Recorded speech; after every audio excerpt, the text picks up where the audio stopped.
So, good evening. Oh no, it's not quite ready. Okay. Wants to do something and then it will let me go live.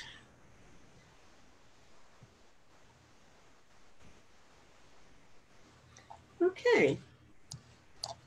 So, good evening. This is Metta Spencer in Toronto, and this is part of the regular Monday evening series of lectures or conversations that we are holding with various people about serious global issues.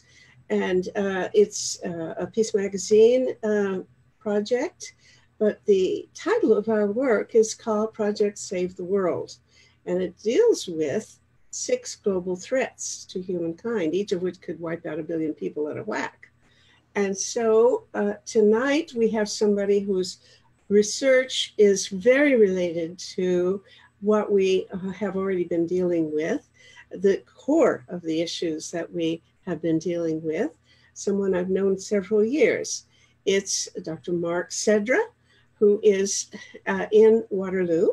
Say hi, Mark, so Hi. they can see your face. Yeah, thanks very much for having me. Yeah, and I will tell everybody who you are. We just got caught up in our line of conversation because I hadn't seen very much of you the last few years, and so I had to be told that you're the executive director of the Center for Security Governance, which I guess is in Waterloo. Mm-hmm. And you're an adjunct professor at the Balsillie School of International Affairs. Very credible and worthy kinds of projects. Mm-hmm. Now, what I hear is that you have been working on attempting to evaluate the seriousness of some of the threats that we that we worry about in the world. And so I really want to hear you expound on where your research has started and how far you are along on it, and then we'll talk about what Project Save the World is up to and how we intersect. Great, fantastic. Thanks so much, Metta. It's again such a pleasure to be here and to be part of your project. Always a big fan of the work that you do. Yeah, you're right. For the last couple of years, I've started to develop a keen interest in how, as in Canada here, but also primarily in Western countries, how we identify and assess threat. And, I feel for the most part, in many respects, we're investing our resources and attention in the wrong places. And why are we doing that? Well, some of that has to do with politics. The politics of fear.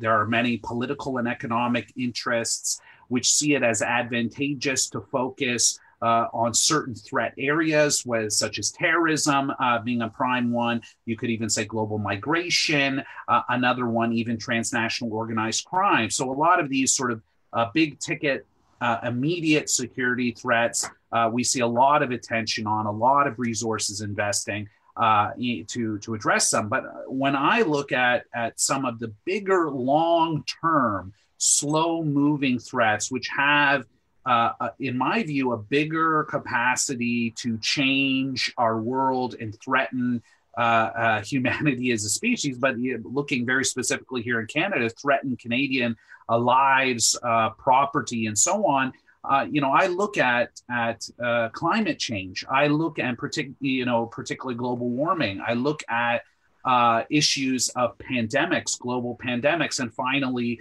cyber attacks, cyber warfare, cybersecurity being another third big area. So those are.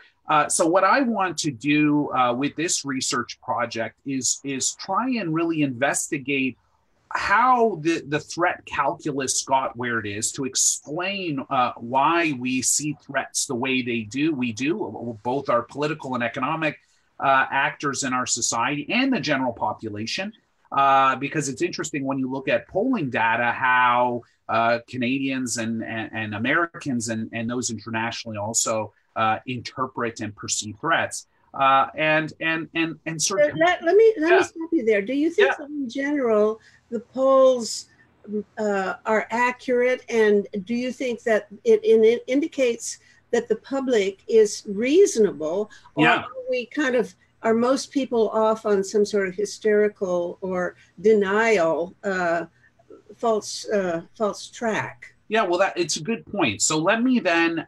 So I was for about 16 months. I was the president of the Canadian International Council, based at the national office of the Canadian International Council, based out of Toronto. One of the initiatives we undertook there was to support a poll, a national poll, which was conducted by Environics, and this poll was looking at Canadian attitudes towards the world. But it specifically zeroed in on some questions about Canadian perceptions of threats. So one of the questions it asked was, what do you think is the most important issue or problem facing the world today?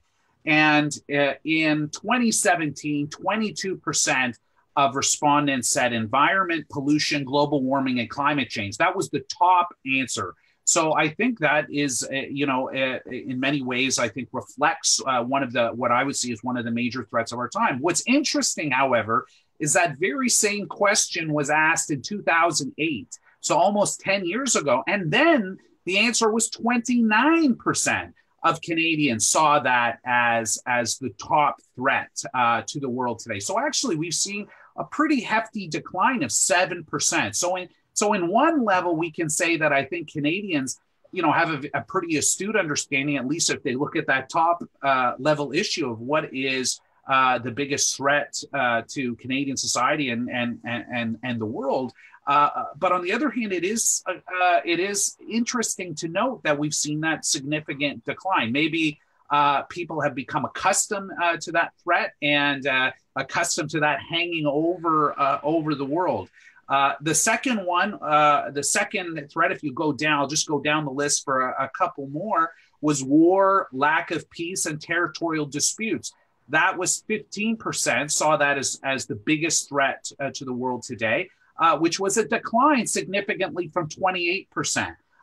And so I think that's also, again, shows that the population has a fairly astute understanding. Now, of course, we have seen in the last 5 or 6 years, we've seen now a trend upwards in some armed conflicts around the world. But for the most part, over the last several decades, we've seen a steady decline, specifically in the since the end of the Cold War, a decline in the number of war deaths around the world. So I think that is an adequate reflection again. Another one, terrorism, for example, only 5% of Canadians, that was the fifth highest concern. 5% of Canadians saw it as a significant, as the biggest threat.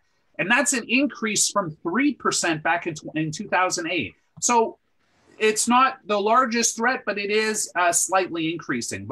Let me just say finally that disease and pandemic outbreaks was only 1%, which was unchanged from 2008.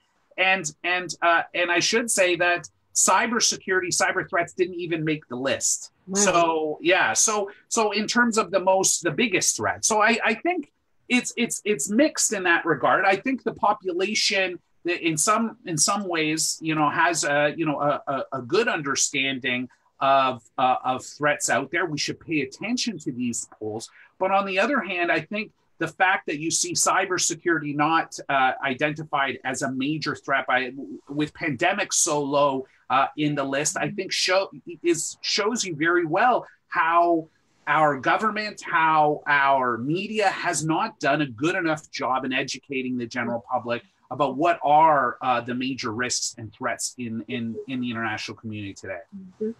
Yeah, I think Bill Gates has recently made a public statement that pandemics is just right at the top or very close to the top in the list of threats that he would count as existential threats. So, 30 million people could be wiped out in just a few weeks. And then, from then, who knows? Well, it's interesting you said that because I have a quote of his from 2015 right in front of me. So, and he said in 2015 at a TED Talk, he said, quote, "When I was a kid, the disaster we worried about most was a nuclear war.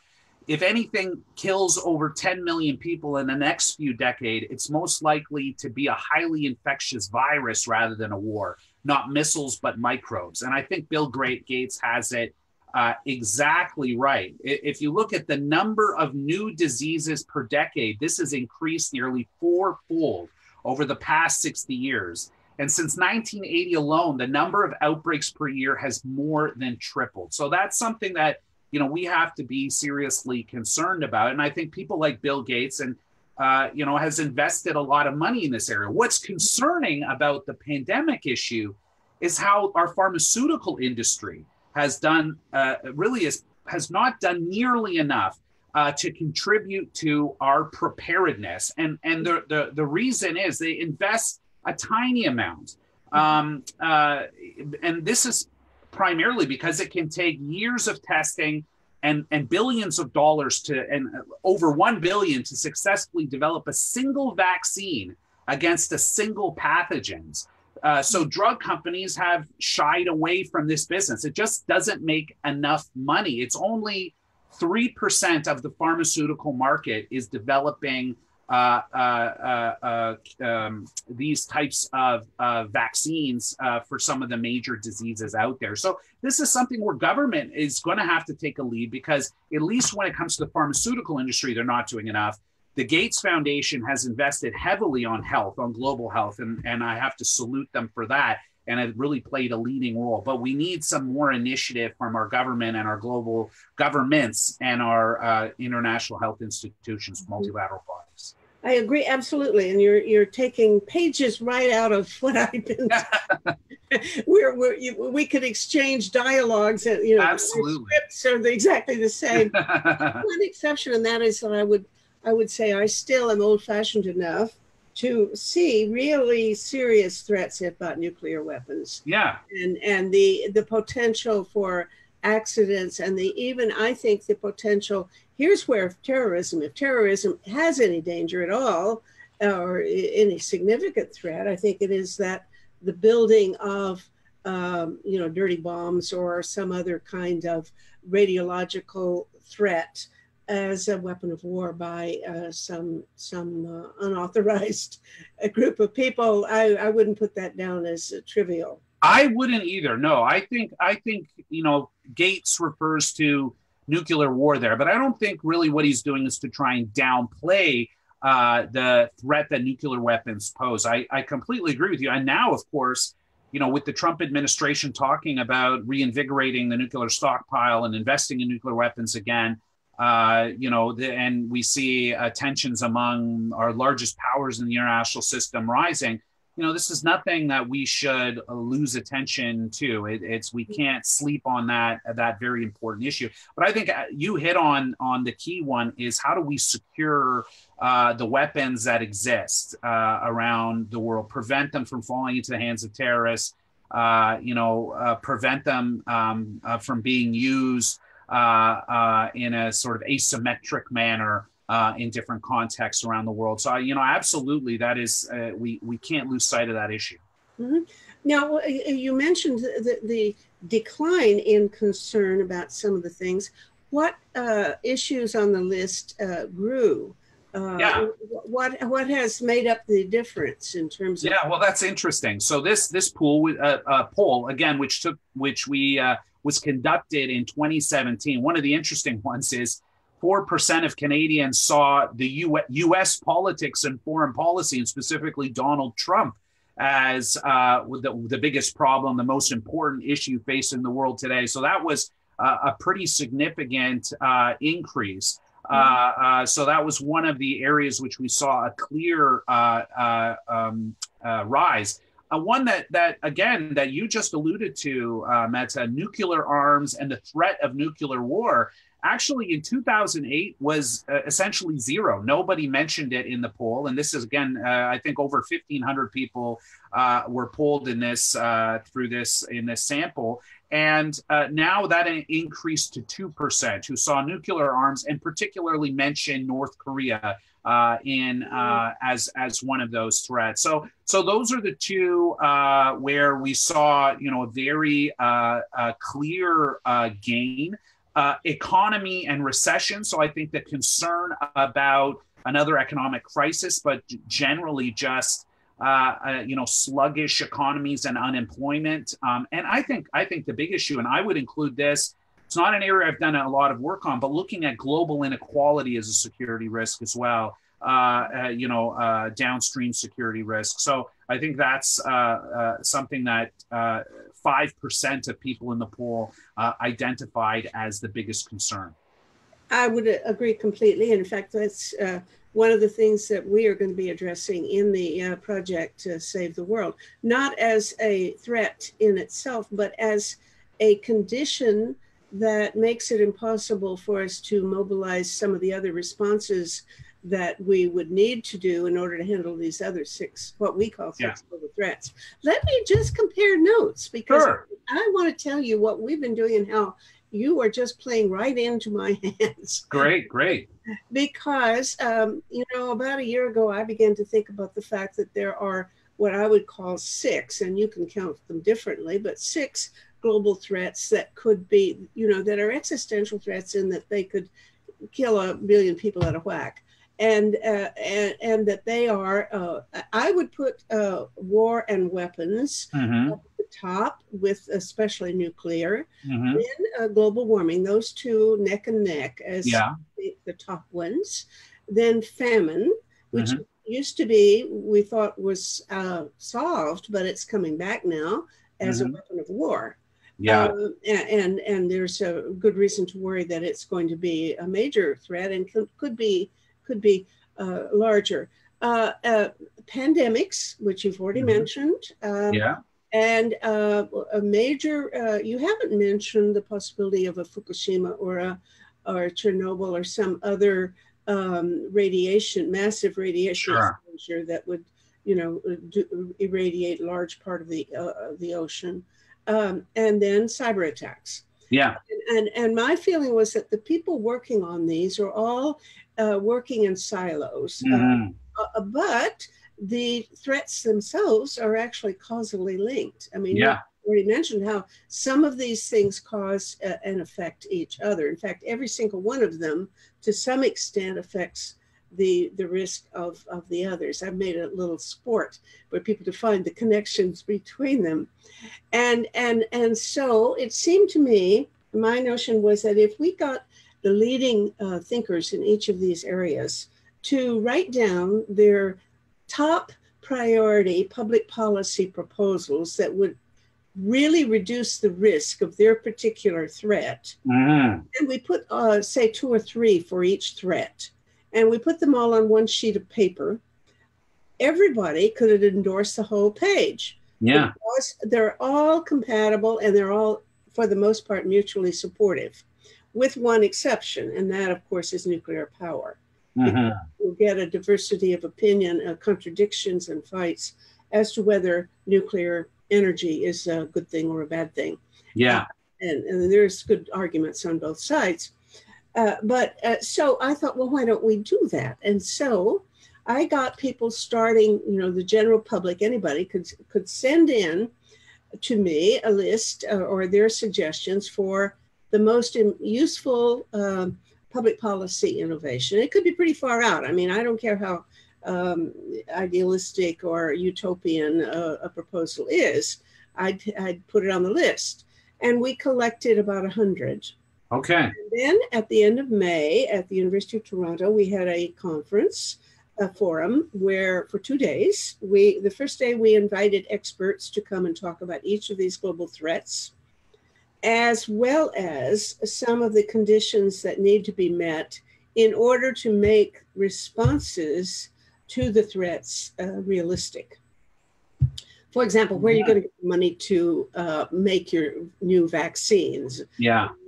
How are you going to make the UN more democratic and more responsive so that P5 can't just, support the people they like and the nations going? Some of the reforms that need to be made that are more general, but sort of are enabling measures for some of the others. So we had all of these proposals and we went into breakout groups and we came up with a list of 25, which all had to fit on one sheet of paper, so they could only be 15 words each. And that sheet of paper is called the Platform for Survival. It's a list of public policy proposals that we think would make a real difference. Great. So our next phase is we are writing a wiki in which we elaborate our rationale for each of these public policy recommendations. And then we will try to reach out to the general public and get support for this, because my sense is that if you go to talk to a ministry in Ottawa, for example, and you're talking about global warming, or you're talking about reactors, or you're talking any one of these things, they won't pay a whole lot of attention to you, because you don't have a lot of people out in the street demanding changes. But if everybody on each of these issues arrived with the same list of demands, then I think, and it's not just on the government in Ottawa, it could be the World Health Organization or the IMF, or who knows, some multilateral institution that is in the position to implement one of these proposals. So I think that, having a common set of a common agenda for reforms to solve all 6 of these problems, or at least to reduce the risk of all 6 of these problems, would be a politically useful tool. And so when you start talking about pandemics and global warming, you've got, I think, 4 of my 6 right there. Yeah, absolutely. No, absolutely. And I agree. And I think when it comes to policymakers, we have to make a very strong case why we should be shifting our resource allocation to reflect, these realities, these threat realities. And so, I mentioned, I was talking earlier in the intro about, areas that, that I think receive too much attention. And a big one is terrorism. We still, ever since 9/11, terrorism is the big boogeyman of the international system. We invest or spend a huge amount of money annually to fight terrorism domestically and internationally. But I think it's important sometimes to get down to brass tacks and look at the statistics in a very sort of a very frank and clear-eyed way. And if you look at Canada, so in Canada between 2010 and 2015, 7 Canadians were killed in domestic terrorist incidents. 7. 7? 7, yeah. In both Canada and the United States, an average citizen is more likely to be killed in a car crash or get hit by lightning than die in a terrorist incident. Now, I'm not trying to dismiss the threat of terrorism, by no means. I mean, this is an area we have to focus on. We've turned the tide against the Islamic State internationally, but we can't see this as the huge, all-encompassing existential threat to our civilization, the way that it is portrayed by some people. I mean, look at, even right-leaning think tanks. If you look at the Cato Institute in the United States, in the US from 1975 to the end of 2015, the chance of being killed in a terrorist attack committed by a foreigner on US soil was 1 in 3.6 million. So when you listen to the Trump administration officials in the United States, when you consider, when you listen to some of those who have talked about investing in an open-ended war on terror, you would think that those numbers would be a lot higher, that this would be a clear and present danger to our citizens every day. Again, this does not mean we don't invest. And part of the reason these numbers are low is because we do invest a lot of resources in trying to prevent these attacks. The bottom line is we can't prevent all of them, of course. Some will get through. There's no such thing as 100% effective terrorist prevention program. But I think, we have to rethink the really massive levels with which we're, investing in this area at all levels, and looking at some of these other areas, many of which you mentioned in your 6 areas, deserve more attention. Yeah. And you mentioned also the migration, the immigrant thing, which somehow has always been a bugbear that the radical right political extremists tend to have focused on, at least in the U.S. And now it's certainly true in Europe now too. I'm not quite sure why this. I think part of this may be unrealistic, a sense not that they are actually threatening the economic condition of white American male people, but are threatening their social status, that their prestige or their standing as the dominant, ethnic community of the U.S. Or of their own nations in Europe. I tend to think, well, I'm influenced very much by my friend Arlie Hochschild, who wrote a book called Strangers in Their Own Land, based on her stay in Louisiana among the people that I would call rednecks, who were the Tea Party people and the precursors to the Trumpites.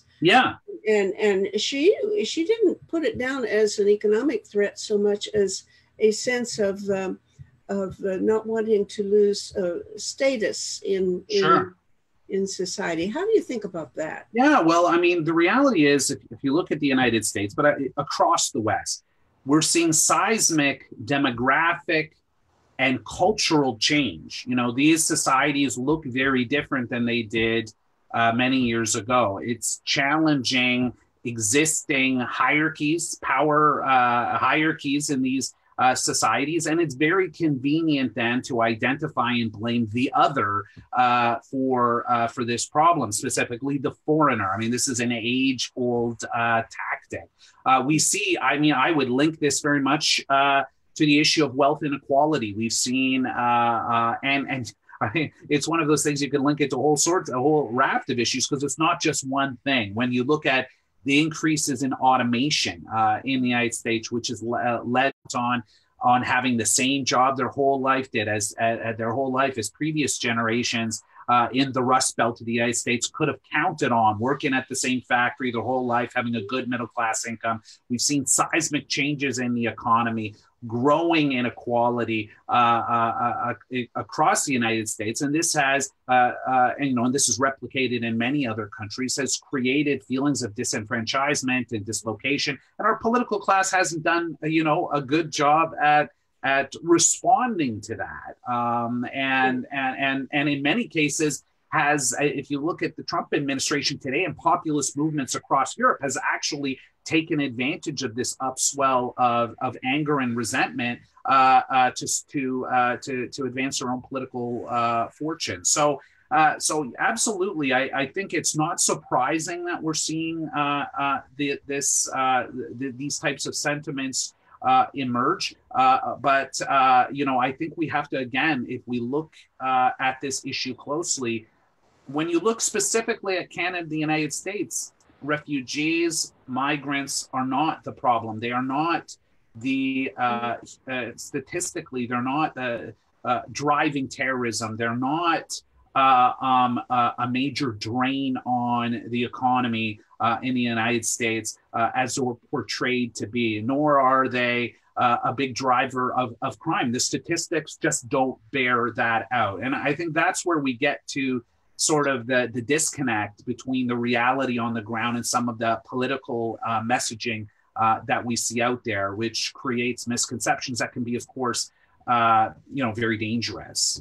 Yes. Now, just for a second on your point about inequality, because I think although we've talked about that as explaining where the problem has emerged that exists now, it's actually not over. Yeah. Oh, no, not at all. With automation, we're going to have... I mean, my reading, and I understand some people disagree, but I think the increase in unemployment is going to be severe, and it's going to impact not only working people but also professionals and people who've been safe up to now. And that's why one of the planks on our platform for survival is to promote a basic income. Yeah. Universal basic income, so we don't have this thing impeding every other discussion that might be possible.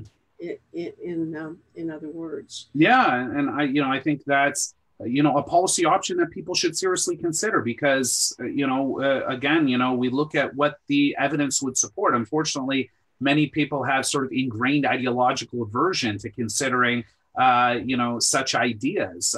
So even though universal basic income is actually an ideal that has floated around on both the left and the right in the United States and Canada for decades, but is still tarred in some quarters, as being something that would be intolerable. So tarred in the quarters of the new Ford administration. Yeah.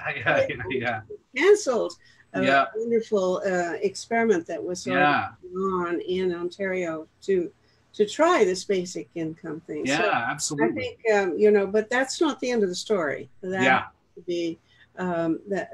not going to be the final story about what's going to happen to basic income, because I think it's going to come up again and again. Yeah, I think you're absolutely right. Yeah.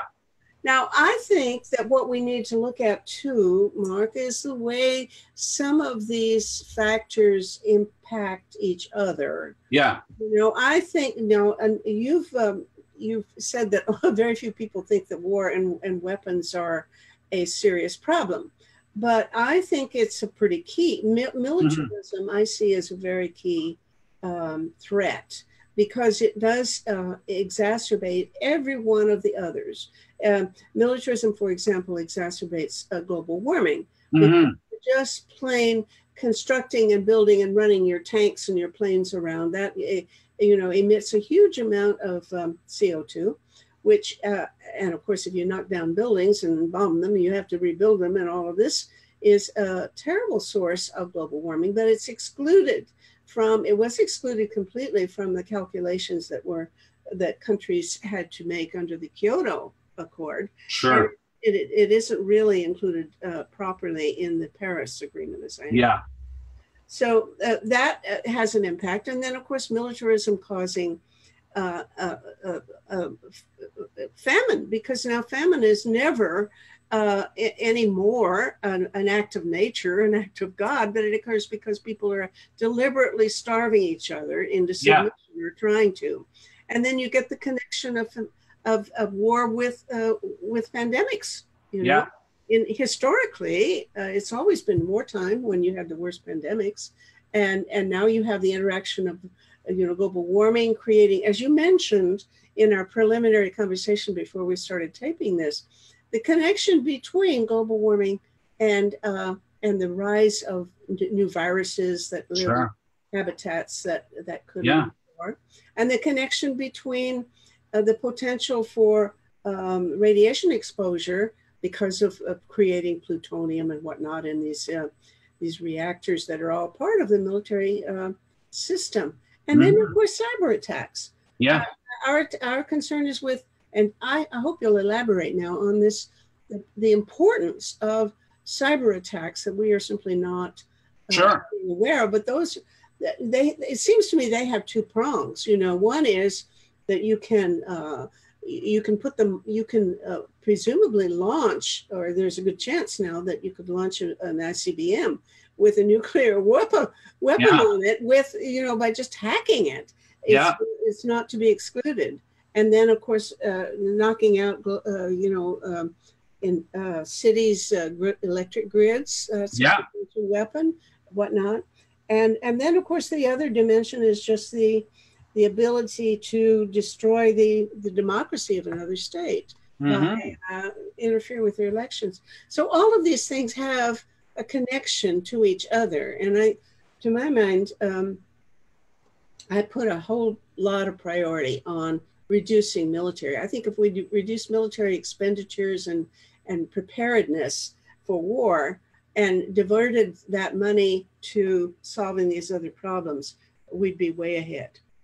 Yeah, and I, certainly, as we try and, rank what are the different threats, it doesn't mean that we want to downplay some of sort of the traditional major security threats that we're always concerned about, and I think intrastate and interstate war has to be something that we have to be vigilant in combating. And actually, we've seen since the end of the Cold War, we saw a decline of the number of the level of conflict around the world, at least when we look at deaths and casualties around the world. So we actually saw the general security climate actually improve. But in recent years, we have seen it start to trend upwards again in terms of, as we saw the brutal civil war in Syria, as we saw the intervention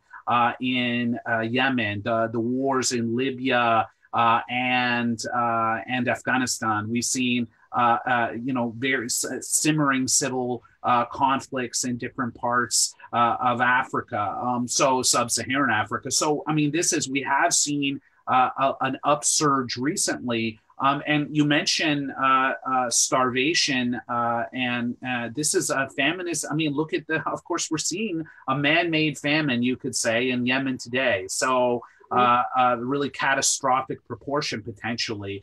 So this is something absolutely we cannot become complacent about. But I think you're right that there are threat multipliers. And so let me start, if we look at climate change. Climate change and global warming in many ways is one of these threats which can compound or amplify insecurity in many different areas. So what can it do? So it can foster, when you see global warming in action, it can foster local resource competition.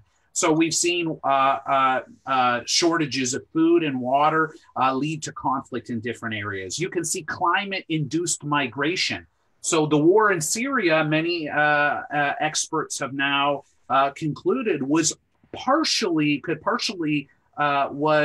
triggered by the fact that there was a major drought in Syria, which led to migration from many Syrians in rural areas into the city, which was one of the sparks, and of course they were also impoverished at that time, one of the sparks that led to the original anti-regime activity. Extreme weather events and disasters not only can cause human misery and loss of life, but can also trigger political instability and insecurity. So I could go on and on. Volatile food prices, and we could see sea level rise and coastal degradation. So again, this is one of those areas, climate change, where it can really amplify insecurity across the board. So another one, let's go back, because you mentioned cybercrime and cyber warfare. And this is an area, it gets a lot of attention today, but not enough. Yeah, not enough. And as we saw from the poll numbers I said earlier, it didn't figure into our poll of the major threats. And that was really surprising, because we all know. I have a friend who's actually coordinating the wiki writing for the cyber attack part of our project. And he's a cybersecurity analyst who works protecting banks and places like that from hackers. He says that we hear not even 5 or 10% of stories about what really goes on in terms of the amount of theft that is in banks and other big institutions that are losing money. Of course, I guess we can individually lose money out of our own bank accounts too, but apparently there's just a stupendous amount of money already being siphoned off from hackers and so on. Oh yeah, absolutely. Let me give you a couple statistics. Global ransomware damage. So this is when somebody takes control of, for instance, we've seen a lot of hospitals where we saw hackers have taken control of their systems, locked them down, and said, we won't give you access again until you pay us. The damage costs of that alone are expected to exceed $5 billion this year. That's up from 325 million in 2015. So we're seeing an exponential rise. I've seen one prediction that has said the global cost of cyber crime alone, so this doesn't even get to other types of cyber attacks, could hit $6 trillion by 2021. 6 trillion with the T. So that is, we're talking about a massive cost. And this money, of course, is, we know for a fact, not only is it being funneled into organized crime, but it's also state-sponsored actors, so can actually support a whole level array of malevolent actors globally fund their operations. So absolutely, in my view, this has to be one of our biggest concerns. But what I would say, what we have to really be worried about, and some people have said these concerns are overblown, but I would say that they're more real now than ever, are the cyber doom scenarios. And these are things like attacks against electrical grids leading to mass blackouts, attacks against financial systems that could lead to economic losses, or you can tank a stock exchange and lead to a crisis. Attacks against transportation systems that lead to planes or trains crashing, or attacks, as you mentioned, against nuclear power plants. So here's an example where cyber the cyber threat is a threat multiplier in other levels. It could lead to a meltdown. The former U.S. Secretary of Defense, Leon Panetta, called, when he was the Secretary of Defense, he called a potential cyber attack his worst nightmare. So I think those who are in power, and as you said, Metta, who have a fuller briefing on the number of attacks that actually take place, those that don't get into the public realm, see this as a big threat. And I mean, we know it can happen. So there was a time when it was the stuff of fantasy to say a hacker's going to break into and shut down an electrical system. Well, in December 2015, a presumed Russian cyber attacker seized control of an electricity control center in Western Ukraine and shut off the power to 230,000 people for 6 hours. So this can happen. And, we know for a fact, there are, of course, a whole industry of different companies and actors whose role it is to test the resiliency of our systems. Every year we find out vulnerabilities that seem shocking, but they exist. Sometimes human errors, sometimes just gaps in systems that could be exploited. So absolutely, we have to, and I mean, you said it up, we have to have kind of a networked approach to these threats, because today they're all connected. And so you looking at your 6 areas in this connected or coordinated way, I think is a good approach. Yeah. Do you, by the way, have good contacts with people doing the analysis of how cyber threats work? Because although I have a handful of people who have agreed to be on this project dealing with cyber attacks, I don't have the kind of network that I need. And a lot of these guys, to be honest, I think they're a bit secretive. Yeah, sure. They, if you want to go to the Monk Center, for example, you can't even get off on the floor where the Citizens Lab is located because for security reasons, the elevator won't stop. Unless you have the right key to get there. And the same way with trying to contact people who are working in these areas, they, I guess, for a very good reason, have a lot of caution. But which makes me ask the question, do they have any answers? Are these people that, I hope you have some contacts who can answer that. Are there people who have solutions at hand, or that they're developing to protect us from massive cyber attacks? Military oriented cyber attacks. By the way, I was there's a woman named Laura Greco who works for the Union of Concerned Scientists. And at one of our Pugwash meetings in Nova Scotia last year, she was saying that these missile defense systems are no good at knocking down incoming missiles from other countries. You know, they just don't have a good record at all of doing that, but they're great at knocking out an enemy's satellite system. Yeah. That's what they're good at. And of course, imagine what would happen if any one country, which they apparently can easily do, could knock out a bunch of satellites that are being used for the coordination of, you know, command and control. Sure. Enemies.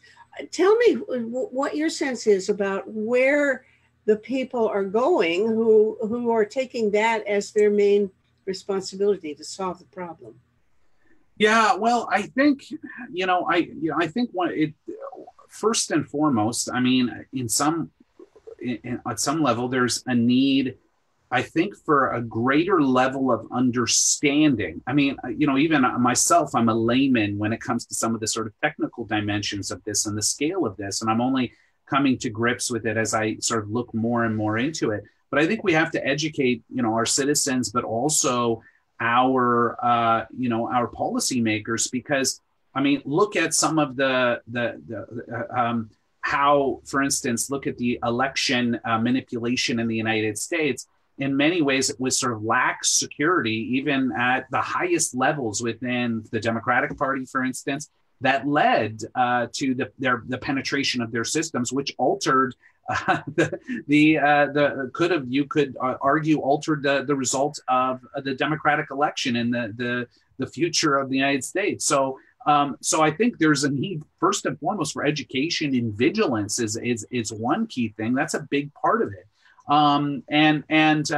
But secondly, an investment of resources. I mean, the reality was we don't, we just, look at our key infrastructure points, making sure, not only that the bricks and mortars are working, but many of these infrastructure systems are connected, are networked and connected. And we have to make sure that they are adequately secured from any outside attacks. So I think we've seen an increased level of investment here in Canada. Certainly in the United States, they've set up a cyber command, which is looking at how to better defend. I think what we should start to, also be concerned about is if we start to see a cyber arms race start to develop, because we see it. There is already, but even intensify, where we see, because one of the big arguments, and again, I'm not an expert in the field, but is the idea of do you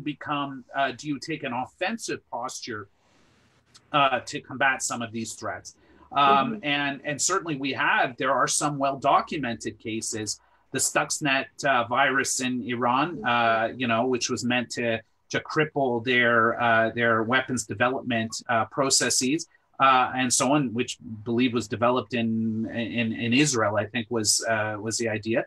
And I mean, we know some of these, that there is, an increasing debate on whether you take an offensive or a defensive posture. So I think that these are things that we need, more thinking about, debate, and look at what's the best way of protecting our citizens. I think also the development, frankly, of global systems and norms in this area is something that's going to be urgently needed as we go on.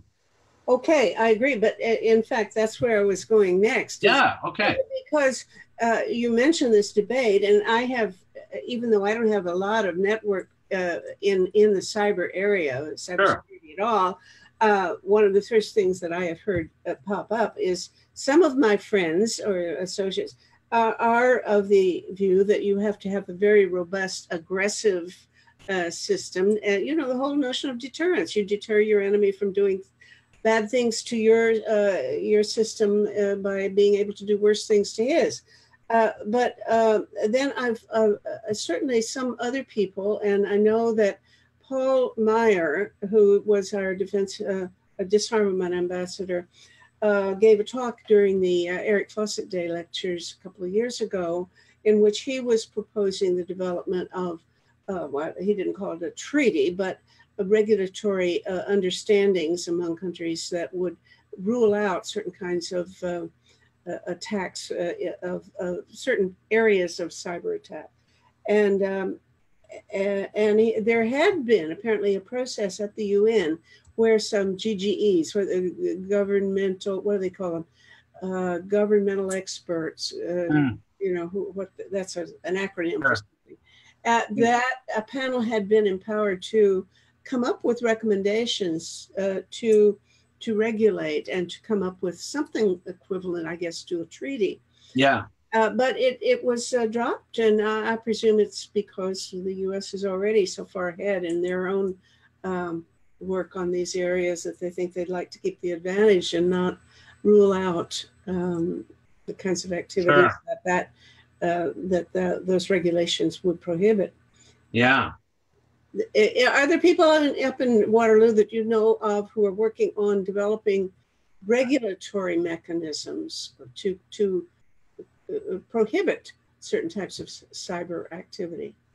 Yeah, I can't think of anyone off the top of my head. I know a few people, and I'm happy, you know, offline to share some contacts and with you of people that some really good people are working on some of these grappling with these issues in Canada and internationally. I can't say I know someone who's working specifically on the regulatory piece, although I think that, you know, that is a big issue. But one of the interesting things about it is, you mentioned, you know, the United States has this advantage. In some ways, I mean, this is a weapon that's accessible to a large number of people. I mean, if you can access the internet, have some training, you know, you can attack, you know, obviously there's an advantage that comes with massive levels of resources, but even, you know, we see, you know, if you have a motivated and sophisticated small group with limited resources, if they have the right access to the right systems and equipment, can do immense damage.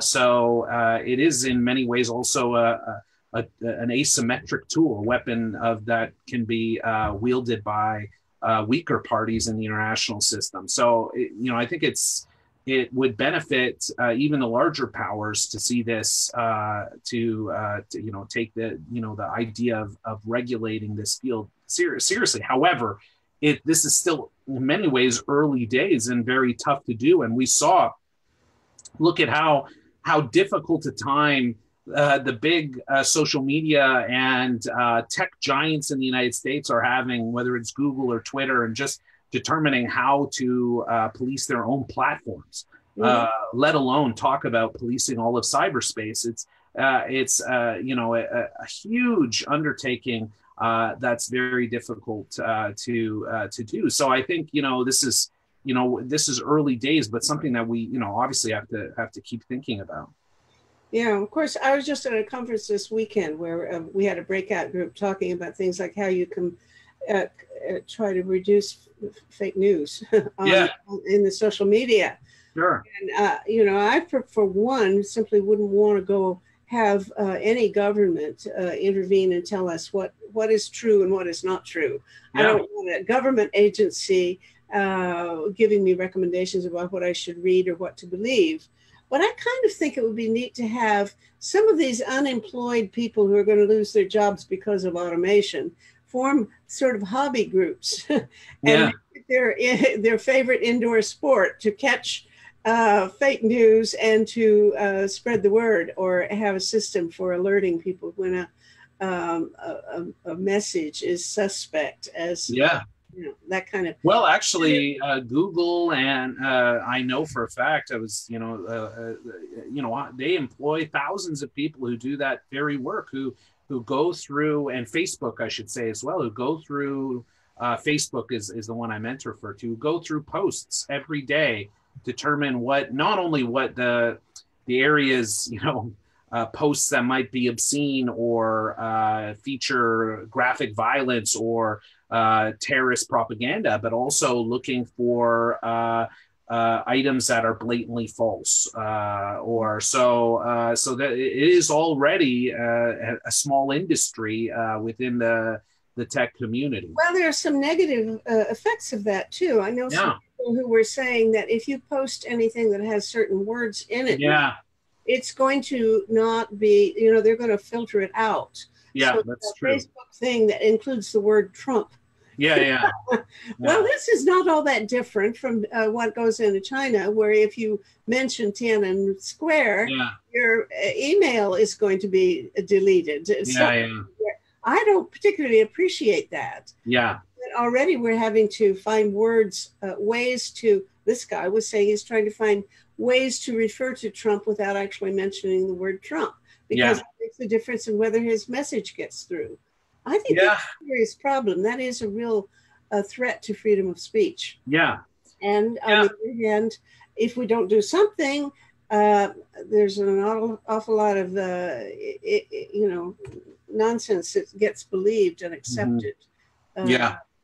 So well, it's you know, it's difficult. You know, this again, we get back to this struggle between wanting to protect civil liberties and wanting also to police to a certain degree the internet, because we've seen at how fake news in this case, and when it comes to you know, we've seen democratic elections around the world, not just the United States is just the biggest example, but how it can, or look at Brexit, how it can have a huge effect on electoral results, you know, and create just so political discord. I mean, that was one of the purposes of the Russian incursion. It wasn't just, I mean, obviously they were trying to advance the fortunes of one candidate, but in some cases they were just trying to create confusion and discord.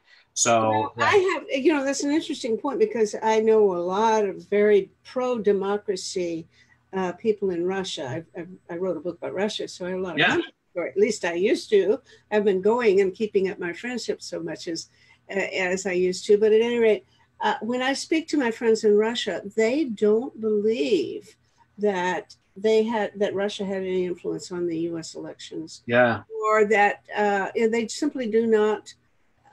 Even the most people I normally agree with almost everything, they don't agree with me on this, and I take it seriously that I think there really was a significant impact.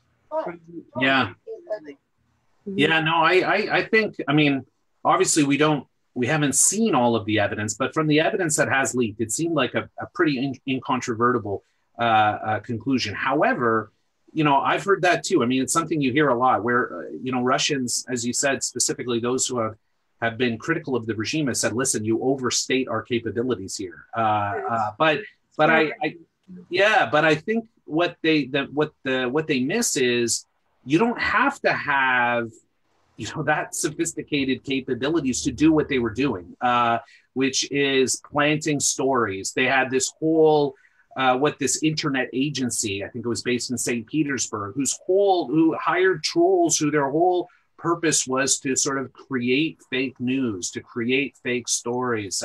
You had already a combustible partisan situation in the United States. They just had to light a match, and that's what they did. So I don't think it takes that much capacity in order to cause that type of harm, which is, I guess, one of the worrying messages from all of this.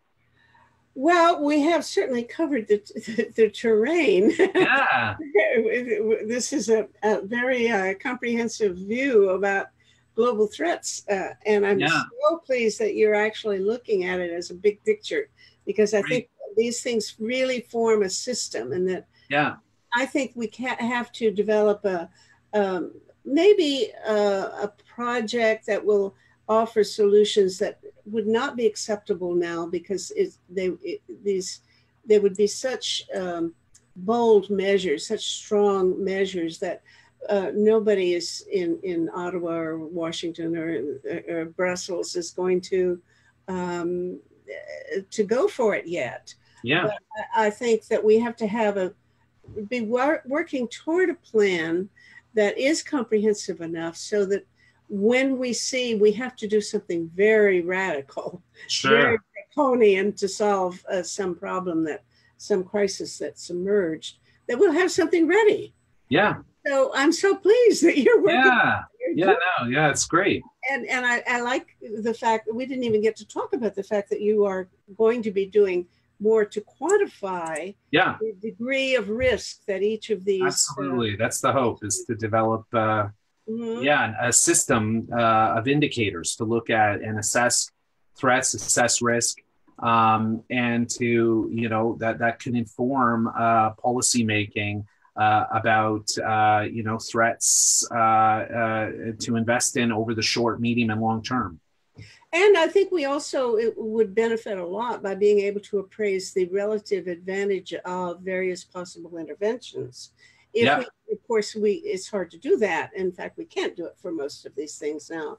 But I was so impressed with a book by Paul Hawken called Drawdown, which mm-hmm. I don't know whether you've read that book, but it's a No, remarkable book in that he got a whole bunch of experts together and asked them to each quantify the make a list of 100 different interventions that could be done that would each to some extent reduce global warming, yeah, and then to quantify how effective they would be in reducing global warming under various degrees of commitment, various scenarios of how strongly you worked on them.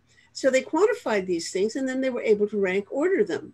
And they put them in a list showing what are the most effective things that you can do to reduce global warming, and what are, at the bottom of the list, certainly all of them worth doing, but at least it informs people who are doing policy making as to where they should put their priorities, I think, or invest their money.